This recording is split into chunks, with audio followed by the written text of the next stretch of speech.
There we go. There's no beeper on the mic. Thank you, Maggie, and thank you, everyone, for hosting the National Beat Baseball Association here today. You know, we often hear on Monday nights, "Are you ready for some football? Are you ready for some beat baseball?" The excitement of the National Beat Baseball Association coming to Rochester, New York, from Rochester, Minnesota, it's no coincidence. We love Rochester. Who doesn't like Rochester? Whether it be, of course, in the Midwest or whether it be on the East Coast. Rochester, New York is a site that I personally was part of in the planning and choosing of the site as part of the tournament committee for the National Beat Baseball Association. And the players are love the fact that we can go to a site, find fields that are going to be conducive to our playing of the sport with Grace and Truth Soccer Complex. The Radisson Riverside Hotel is a lovely location for us to house all of our family, because that's what the NBBA is nothing but a big family. As focused in the piece in CBS Sunday Morning this past Sunday, a week ago this past Sunday, it talks about family. It talks about how people can go and see each other, be competitive on a field, and then from that point go back and enjoy a cocktail or enjoy a cup of coffee and catch up and see where each other's families are and everything. Teams come from all across the United States, and I'm proud to tell you, and I'm skipping around just a little bit as to what my prepared remarks are, but I'm very capable of saying, as membership chair and secretary for the National Beat Baseball Association, that's entirely possible that the NBBA will surpass its membership mark of 450 members now for 2015 and go past that point with having over 20 teams here from all over the United States, as well as from Canada, 2 teams from Taiwan, and a team from the Dominican Republic. That in itself awards a round of applause.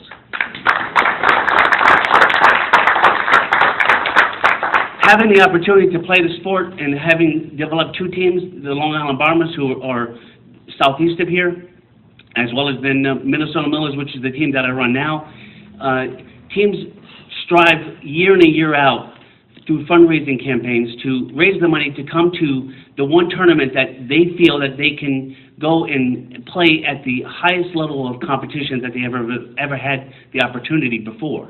There's no team sport played in the outdoors for the blind or visually impaired that can even come close to what the level of competition that beat baseball brings. Beat baseball overall not only fosters confidence, self-esteem, and independence in all the players, but gives them the opportunity to enjoy the great outdoors. And what a lovely place here in Rochester, New York, that we can enjoy with all the things that Rochester, New York seems to offer. Beat baseball is played with a beeping ball that emits a rapid beep and bases that are fixed down to the first and third base line that emit a solid beep.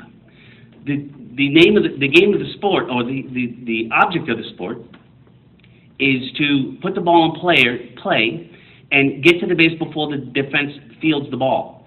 If you do that, you score a run for your team. If the defense fields the ball, of course, it's an out. There are 3 outs in an inning, 6 innings in a game, and of course the team with the greatest amount of runs in the game wins the game. As featured again earlier in the CBS Sunday Morning piece, players was asked, "What are you here for?" He says, "I'm here to win." The Austin Blackhawks bring a great tradition of winning. During the 1990s, they put a string of 7 years in a row together that they won the World Championships, or the NBBA World Series championship games. And of course, in the last 3 years, they've been in the championship games all 3 years, with two out of the 3 years winning them.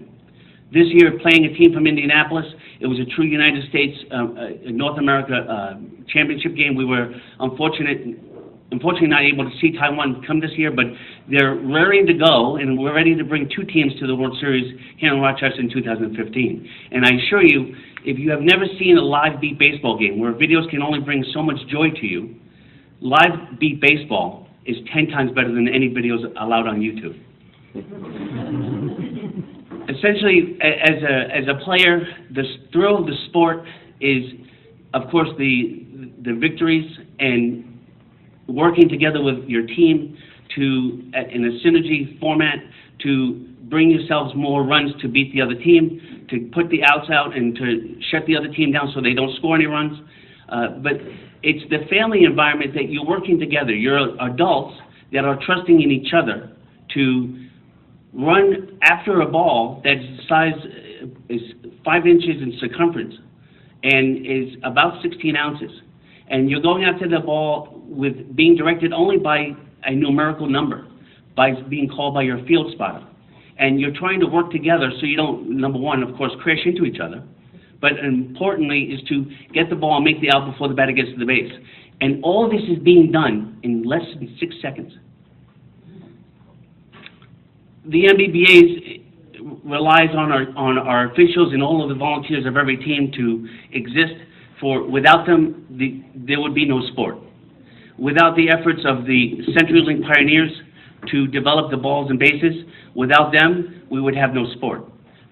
The players are tremendously thankful for all that everyone here in this room has done to bring the World Series to Rochester, New York in 2015, as well as we're also thankful and appreciative of all the volunteers far and wide who provide us all the tools and opportunities to play this sport. I want to thank everyone again here for being here, and again, I am tickled pink to come back to Rochester, not only for this event, but also for the future, because I want to show why we chose this place. And trust me, in speaking with Rich Mackey last night, is the question that we'll be asking this time next year is, all right, so when are you going to put your next bid in? So beware, NBBA is here to stay, and we'll be back over and over again. Thank you.